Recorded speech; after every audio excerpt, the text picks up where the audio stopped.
नमस्कार। तो इस वीडियो में हम एसएससी जीडी के 26 मई के फर्स्ट शिफ्ट के हम सभी प्रश्न देखने वाले हैं। तो चलिए शुरू करते हैं। जो लोग नए हैं चैनल को सब्सक्राइब जरूर कर लीजिएगा, वीडियो को लाइक कर दीजिएगा।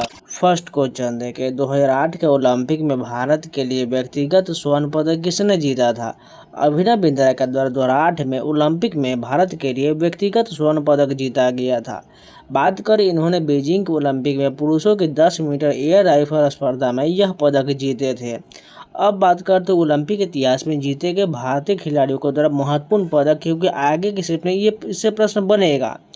भारत ने ओलंपिक के इतिहास में कुल 41 पदक जीता है, जिनमें 10 स्वर्ण पदक, 9 रजत और 22 कांस्य पदक शामिल है। खेल के अनुसार भारत ने हॉकी में सबसे ज़्यादा 8 स्वर्ण पदक जीता है, यानी गोल्ड मेडल जीता है। भारतीय खिलाड़ियों द्वारा जीते गए सभी पदकों की सूची इस प्रकार जान लेते हैं। सबसे पहले स्वर्ण पदक की बात करें तो भारतीय पुरुष हॉकी टीम ने 1928 के एम्स्टर्डम में पहली बार जीता था, 1932 का लॉस एंजिल्स में, 1936 के बर्लिन में, 1948 के लंदन में, 1952 के हेलेंस्की में, 1956 के मेलबर्न में, 1964 के टोक्यो में और 1980 के मॉस्को में। ये सभी 8 स्वर्ण पदक जीता गया था। बात कर अभिनव बिंद्रा के द्वारा 2008 में बीजिंग निशानेबाजी 10 मीटर एयर स्पर्धा राइफल में ये गोल्ड मेडल जीता गया था। नीरज चोपड़ा के द्वारा 2020 के टोक्यो एथलेटिक्स भाला फेंक में रजत पदक जीता गया है। सॉरी, यहाँ पर थोड़ा टाइपिंग मिस्टेक है। यहाँ 2020 के नीरज चोपड़ा में जो है टोक्यो में जो है एथलेटिक्स भाला फेंक में गोल्ड मेडल जीता गया। ये सभी ऊपर वाला गोल्ड मेडल था। अब यहाँ से जो है सिल्वर मेडल वाले सभी नीचे दिख रहे हैं, ठीक है, थोड़ा मिस्टेक हो गया है।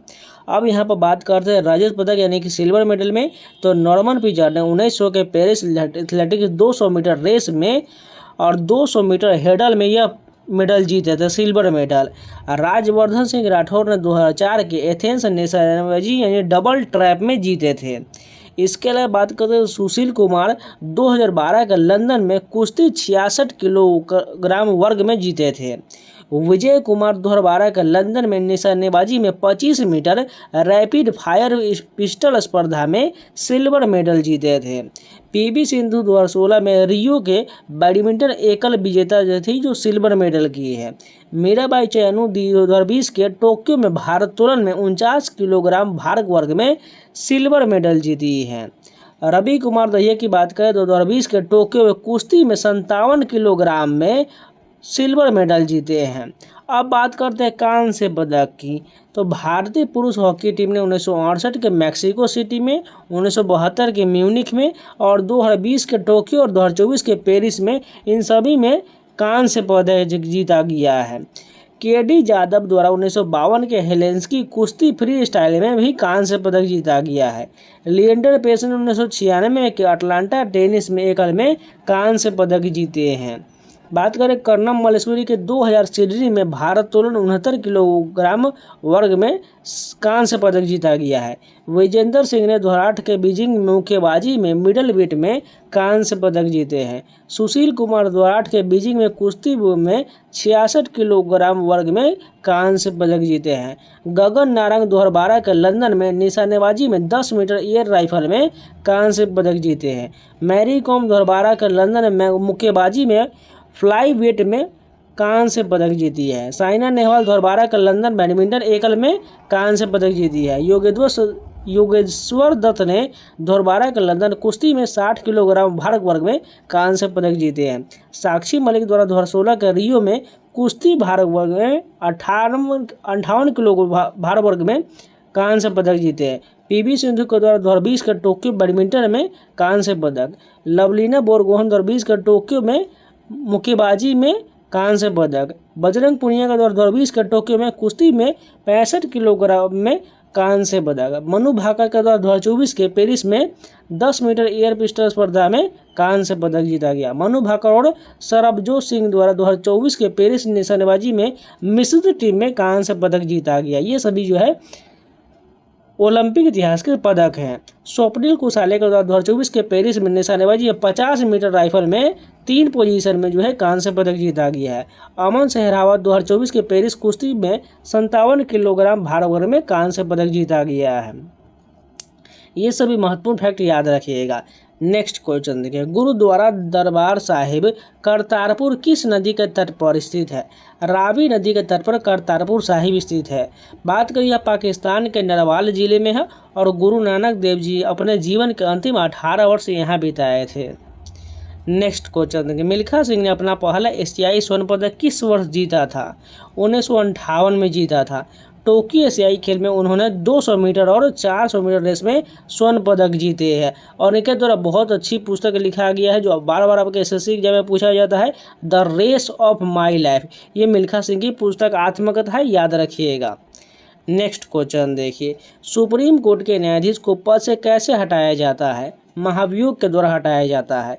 संविधान के अनुच्छेद 124(4) के तहत कदाचार या अक्षमता के आधार पर संसद से विशेष बहुमत से प्रस्ताव पारित करके हटाया जाता है, यानी महाभियोग के द्वारा हटाया जाता है। मौलिक अधिकारों को शामिल करने की सिफारिश किस समिति ने किया था? सप्रू समिति 1945 में जो है मौलिक अधिकारों को शामिल करने की सिफारिश किया था। बात करें मौलिक कर्तव्य के लिए सरदार स्वर्ण सिंह समिति उत्तरदायी है, जिसे 42वां संविधान संशोधन 1976 के माध्यम से मूल कर्तव्य को शामिल किया गया था। बात करें कुछ इम्पोर्टेंट मौलिक अधिकार के, तो अनुच्छेद 14 से 18 में समानता का अधिकार दिया गया। अनुच्छेद 14 में बात करें तो कानून के समक्ष समानता और विधियों का समान संरक्षण का उल्लेख है, यानी समानता का अधिकार है। अनुच्छेद 15 में धर्म, मूल, वंश, जाति, लिंग या जन्म स्थान के आधार पर भेदभाव का निषेध है। अनुच्छेद 16 में लोक नियोजन या सरकारी नौकरी में अवसर की समानता है। अनुच्छेद 17 में अस्पृश्यता या छुआछूत का अंत है। अनुच्छेद 18 में सेना या शिक्षा संबंधी उपाधियों को छोड़कर बाकी उपाधियों का अंत है। अब बात करते हैं स्वतंत्रता का अधिकार, जो अनुच्छेद 19 से 22 में है। यह अधिकार नागरिकों को व्यक्तिगत स्वतंत्रता और अभिव्यक्ति की स्वतंत्रता प्रदान करता है। अनुच्छेद 19 में अभिव्यक्ति की स्वतंत्रता, शांतिपूर्ण सभा संघ बनाने, पूरे देश में घूमने, बसने और व्यापार करने की स्वतंत्रता है। अनुच्छेद 20 में अपराधों के लिए दोष सिद्धि के संबंध में संरक्षण है, एक गलती की एक ही सजा है। अनुच्छेद 21 में प्राण एवं दैहिक स्वतंत्रता है, जो जीने का अधिकार से संबंधित है। अनुच्छेद 21 क में शिक्षा का अधिकार, जो 6 से 14 वर्ष के तक के बच्चों के लिए मुफ्त और अनिवार्य शिक्षा है। अनुच्छेद 22 में कुछ दशाओं में गिरफ्तारी और निरोध से संरक्षण है। शोषण के विरुद्ध अधिकार की बात करें, जो अनुच्छेद 23-24 में है। यह अधिकार कमजोर वर्गों के शोषण को रोकता है। अनुच्छेद 23 में मानव के दुर्व्यापार यानी खरीद फरोख्त और बलात्कार, मजबूरी से काम करवाने पर रोक है। अनुच्छेद 24 की बात करें, कारखानों आदि में बच्चों का नियोजन, बाल श्रम पर प्रतिबंध है। धर्म की स्वतंत्रता के अधिकार की बात करें, जो अनुच्छेद 25 से 28 में, भारत एक धर्मनिरपेक्ष देश है और सभी को अपने धर्म का पालन करने की आज़ादी है। अनुच्छेद 25 में अंतःकरण की और किसी भी धर्म को मानने, आचरण और प्रचार करने की स्वतंत्रता का उल्लेख है। अनुच्छेद 26 में धार्मिक कार्यों के प्रबंधन की स्वतंत्रता का उल्लेख है। संस्कृति और शिक्षा संबंधी अधिकार की बात करें, अनुच्छेद 29 और 30 में यह अल्पसंख्यकों हितों को रक्षा करता है। अनुच्छेद 29 में अल्पसंख्यकों हितों का संरक्षण है। अनुच्छेद 30 में शिक्षण संस्थानों की स्थापना और प्रशासन करने का अल्पसंख्यक वर्गों का अधिकार दिया गया है। अब बात करते हैं संवैधानिक उपचारों का अधिकार की, तो जो अनुच्छेद 32 में दिया गया है। डॉक्टर भीम अम्बेडकर ने इसे अनुच्छेद को संविधान की आत्मा और हृदय कहा है, क्योंकि यह अन्य अधिकारों को लागू करवाता है। बात करें अनुच्छेद 32 में, तो यदि किसी नागरिक के मौलिक अधिकारों को हनन होता है तो वह सर्वोच्च न्यायालय में जा सकता है। न्यायालय इस अधिकार के तहत 5 प्रकार के रिट यानी आदेश जारी कर सकता है: बंदी प्रत्यक्षीकरण, परमादेश, प्रतिषेध, उत्प्रेषण और अधिकार परीक्षा। ये सभी 5 प्रकार का रिट होता है। नेक्स्ट क्वेश्चन देखें, T20 मैच में पावर प्ले के बाद सर्कल के बाहर अधिकतम कितने फील्डर रह सकते हैं? मात्र 5 फील्डर रह सकते हैं। बात करें पावर प्ले यानी पहले 6 ओवर के दौरान अधिकतम 2 फील्डर सर्कल के बाहर हो सकते हैं। नेक्स्ट क्वेश्चन देखें, डेक्कन एवरेज का राष्ट्रीयकरण कब किया गया था? 1953 में डेक्कन एवरेज का राष्ट्रीयकरण हुआ था। इसे वायु निगम अधिनियम 1953 के तहत इंडियन एयरलाइंस में मिला दिया गया था। राष्ट्रपति और उपराष्ट्रपति का पद खाली होने पर राष्ट्रपति के रूप में कौन कार्य करता है? भारत के मुख्य न्यायाधीश कार्य करते हैं। न्यायमूर्ति एम हिदायतुल्लाह ने 1969 में कार्यवाहक राष्ट्रपति के रूप में कार्य किया था। राजतरंगिणी पुस्तक के लेखक कौन है? कलहन के दौरान राजतरंगिणी पुस्तक लिखा गया है। यह 12वीं शताब्दी में संस्कृत में लिखा गया था और इसमें कश्मीर के इतिहास का वर्णन है। अब चलिए कुछ इम्पोर्टेंट पुस्तक जान लीजिए जिससे आपके आने वाले शिफ्ट में पूछा जाएगा। पंचतंत्र के लेखक विष्णु शर्मा है। हुमायूं नामा का लेखक गुलबदन बेगम है। यामा का लेखक महादेवी वर्मा है। अर्थशास्त्र के लेखक चाणक्य है। मुद्रा राक्षस के लेखक विशाख दत्त है। शाहनामा का लेखक फिरदौसी है। गीत गोविंद के लेखक जयदेव है। पद्मावत के लेखक मलिक मोहम्मद जायसी है। गोदान, गबन, करमभूमि और रंगभूमि सभी के लेखक प्रेमचंद है। हर्षचरित कादम्बरी के लेखक बाण भट्ट है। भारत भारती के लेखक मैथिली शरण गुप्त है। बुद्ध चरितम के लेखक अश्व घोष है। चित्रांगदा, गीतांजलि और विसर्जन के लेखक रविन्द्रनाथ टैगोर है। द गार्डनर, गोरा, the Hungary stones and other stories और चंडलिका के लेखक भी रविन्द्रनाथ टैगोर है। कुरुक्षेत्र और उर्वशी के लेखक रामधारी सिंह दिनकर है। देवदास और चरित्रहीन के लेखक शरद चंद्र चट्टोपाध्याय है। The dark room, Malgudi days, the guide और माई डेज के लेखक R.K. नारायण है। द गोल्डन थ्रेशोल्ड और द ब्रोकन विंग के लेखक सरोजिनी नायडू है। मृच्छकटिकम के लेखक शूद्रक है। Kagaz te canvas, 49 days, death of a city ये सभी के लेखक अमृता प्रीतम है। Train to Pakistan, the company of women के लेखक खुशवंत सिंह है। इटर्नल इंडिया के लेखक इंदिरा गांधी है। The life divine essays on the Gita के लेखक अरविंद घोष है। इंदिरा गांधी रिटर्न्स के लेखक खुशवंत सिंह है। द वेल्थ ऑफ नेशन के लेखक एडम स्मिथ है। रिपब्लिक के लेखक प्लेटो है। The Indian war of independence 1857 के लेखक वी.डी. सावरकर है। Poverty and un British rule in India के लेखक दादा भाई नेरोजी है। मेन कैंप यानी मेरा संघर्ष के लेखक एडोल्फ हिटलर है। लज्जा, फ्रांसीसी प्रेमी यानी फ्रेंच लवर के लेखक तस्लीमा नसरीन है। India Shastra, reflection on the nation in our time के लेखक शशि थरूर है। इंडिया विंस फ्रीडम के लेखक मौलाना अबुल कलाम आज़ाद है। समाजवाद क्यों के लेखक जयप्रकाश नारायण है। द इंडियन स्ट्रगल के लेखक सुभाष चंद्र बोस है। गीता रहस्य, the Arctic home in the Vedas के लेखक बाल गंगाधर तिलक है। इंडिया ऑफ माई ड्रीम्स के लेखक महात्मा गांधी है। इंडिया डिवाइडेड के लेखक राजेंद्र प्रसाद है। इंडियन इस्लाम के लेखक मूरे टी टाइटस है। द स्कोप ऑफ हैप्पीनेस और पर्सनल मेमोरी के लेखक विजय लक्ष्मी पंडित है। द नेशन वॉइस के लेखक सी राजगोपालाचारी है। फ्यूरी, द सैटेनिक वर्सेज और मिड नाइट चिल्ड्रन के लेखक सलमान रुश्दी है। स्टेट फ्रॉम द हार्ट के लेखक कपिल देव है। डॉटर ऑफ द ईस्ट के लेखक बेनजीर भुट्टो है। Ignited minds India 2020 wings of fire के लेखक कौन है? APJ अब्दुल कलाम। यहाँ पर छूट गया है, इसको याद रखिएगा, APJ अब्दुल कलाम हो जाएगा। द पाथ टू पावर के लेखक मार्गरेट थ्रेचर है। I do what I do के लेखक रघु राम जी राजन है। The God of small things के लेखक अरुंधति रॉय है। और सुइटेबल बॉय के लेखक विक्रम सेठ है। नेक्स्ट क्वेश्चन देखें, वेदर मॉनिटरिंग के लिए सैटेलाइट का संचालन कौन करता है? इसरो के द्वारा किया जाता है। प्राप्त डेटा का उपयोग भारतीय मौसम विभाग IMD द्वारा पूर्वानुमान के लिए किया जाता है। ज्वार भाटा आने का मुख्य कारण क्या है? सूर्य चंद्रमा का गुरुत्वाकर्षण बल है। चंद्रमा पृथ्वी के करीब होने के कारण ज्वार उत्पन्न करने में सबसे प्रभावी भूमिका निभाता है। धूम हालू लोक नृत्य किस राज्य का है? ये जम्मू कश्मीर का लोक नृत्य है। बात करिए कश्मीर घाटी में वाटल जनजाति के पुरुषों द्वारा किया जाता है। अब बात करते हैं कुछ प्रमुख और भारतीय राज्यों के लोक नृत्य जो आने वाला स्क्रिप्ट में पूछा जाएगा। तो बिहार की बात करें तो झूमर, झिझिया, कजरी, विदेशिया ये सभी बिहार का लोक नृत्य है। उत्तर प्रदेश की बात करें तो नौटंकी, रासलीला, कजरी और झूला हो जाएगा। राजस्थान की बात करें तो घूमर, कालबेलिया, कठपुतली, 13 ताली हो जाएगा। पंजाब की बात करें तो भांगड़ा, गिद्धा ये सभी हो जाएगा। असम की बात करें तो बिहू, बिछुआ और बगुरुम्बा हो जाएगा। गुजरात की बात करें तो गरबा, डांडिया ये सभी गुजरात का हो जाएगा। महाराष्ट्र की बात करें लावनी, तमाशा, कोली नृत्य हो जाएगा। पश्चिम बंगाल की बात करें तो बाउल, कीर्तन और गंभीरा हो जाएगा। केरल का कथकली जो शास्त्रीय नृत्य और ओटम थुल्लल ये सभी हो जाएगा। तमिलनाडु की बात करें तो भरतनाट्यम और करगम हो जाएगा। कर्नाटक की बात करें यक्षगान, डोलू कुनिता हो जाएगा। आंध्र प्रदेश में कुचिपुड़ी और घंटा मर्दाला हो जाएगा। ओडिशा की बात करें तो ओडिसी और छऊ हो जाएगा।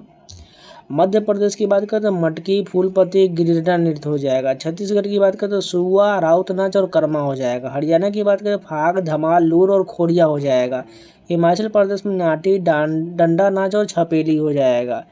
उत्तराखंड की बात करें गढ़वाली, कुमायूनी, कजरी और झोरा हो जाएगा। मणिपुर की बात करें तो मणिपुरी और थांगटा हो जाएगा। मिजोरम की बात करें चेराव नृत्य और खुल्लम हो जाएगा। नागालैंड में चांगलो, लीम ये सभी हो जाएगा। इसके अलावा बात करें त्रिपुरा में तो होजागिरी हो जाएगा। सिक्किम की बात करें तो मारोनी और तमांग सेलो हो जाएगा। गोवा की बात करें मांडो, देखनी और फुगरी, ये सभी नृत्य हो जाएगा। जम्मू कश्मीर रौफ, कूद, डंडी नाच ये हो जाएगा। वस्तु का द्रव्यमान किस में केंद्रित होता है? द्रव्यमान केंद्र सेंटर ऑफ मास में होता है। समान आकार वाली वस्तुओं की बात करें तो नियमित, सममित और एक समान घनत्व वाली वस्तुओं का द्रव्यमान केंद्र बिल्कुल उनके ज्यामितीय केंद्रीय ज्योमेट्रिकल सेंटर पर होता है। खोखली वस्तु की बात करें, द्रव्यमान केंद्र का उस बिंदु पर भौतिक रूप से मौजूद होना आवश्यक नहीं है। उदाहरण के लिए एक खोखली गेंद या छल्ले का रिंग द्रव्यमान केंद्र उनके केंद्र में होता है जहाँ कोई द्रव्यमान नहीं होता है। गति का अध्ययन की बात करें तो किसी भी जटिल वस्तु की गति का अध्ययन करते समय पूरे निकाय के द्रव्यमान को इसी काल्पनिक बिंदु पर केंद्रित मानकर गणनाएं सरल किया जाता है।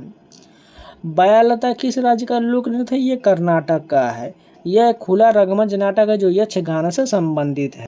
नेक्स्ट क्वेश्चन देखो, 1991 की नई आर्थिक नीति मुख्य रूप से किस पर लागू हुआ था? भारी उद्योग और निजी क्षेत्र पर लागू हुआ था। 1991 की नई आर्थिक नीति तत्कालीन प्रधानमंत्री पीवी नरसिम्हा राव, वित्त मंत्री मनमोहन सिंह द्वारा शुरू किया गया था और गंभीर आर्थिक संकट और विदेशी मुद्रा भंडार में कमी के कारण भारत ने लाइसेंसिंग राज्य को खत्म कर अपनी अर्थव्यवस्था को वैश्विक स्तर पर खोला, जो मुख्य रूप से उदारीकरण, निजीकरण और वैश्वीकरण एलपीजी पर केंद्रित था। नेक्स्ट क्वेश्चन देखें, विख्यात शब्द का विलोम शब्द पूछा गया था, तो क्या हो जाएगा? कुख्यात हो जाएगा। चलिए कुछ इंपॉर्टेंट विलोम शब्द जान लीजिए जो आपके आने वाले एसएससी जीडी में बहुत ज़्यादा पूछा जाता है। अच्छा का बुरा हो जाएगा नूतन का पुरातन, कृष का हो जाएगा स्थूल, रक्षक का भक्षक, जागरण का शयन, लिखित का मौखिक, तरल का ठोस, विधि का निषेध, मुख का वाचाल, ईश्वर का ईश्वर, आस्था का नास्था, सगुण का निर्गुण, उपकार का अपकार, शीत का उष्ण, स्वस्थ का रुग्ण हो जाएगा। बाकी आप लोग पॉज करके सभी को देख लीजिएगा, मैं स्क्रॉल कर रहा हूँ, उसको पॉज करके एक बार जरूर पढ़ लीजिएगा। टोटल इसमें 150 प्लस क्वेश्चन है। तो जितने भी प्रश्न सभी कंप्लीट हो गए। उम्मीद है आप लोगों को वीडियो पसंद है तो लाइक कर दीजिएगा, अगर नहीं है तो चैनल को सब्सक्राइब जरूर कर लीजिएगा। और सभी का पीडीएफ पढ़ना चाहते हैं टेलीग्राम का लिंक मैंने कमेंट बॉक्स में दिया हुआ, जाकर ज्वाइन कर लीजिएगा। इसके अलावा टेस्ट बुक का पास अभी तक नहीं परचेज की तो कूपन कोड 7 अप्लाई कर लीजिएगा SAWN, जिससे आपको 12% का डिस्काउंट मिल जाएगा, जिसमें आपको एसएससी रेलवे बैंकिंग संबंधित इंडिया के टोटल 1000 प्लस एम के सभी mock test, question, sectional test, chapter test, live test, साथ में स्टडी नोट्स और कोई भी प्लेटफॉर्म चार्ज नहीं लिया जाएगा। जाकर जल्द से जल्द परचेज कर लीजिए। और अभी एसएससी जीडी का जितना भी एनालिसिस हुआ है उन सभी का मॉक मिल जाएगा, उसको लगाकर जरूर दीजिएगा, जिससे आपको बहुत फायदा होने वाला है। कूपन कोड 7 अप्लाई कर लीजिएगा, आपको डिस्काउंट मिल जाएगा। तो चलिए मिलते हैं नए वीडियो के साथ, तब तक के लिए जय हिंद।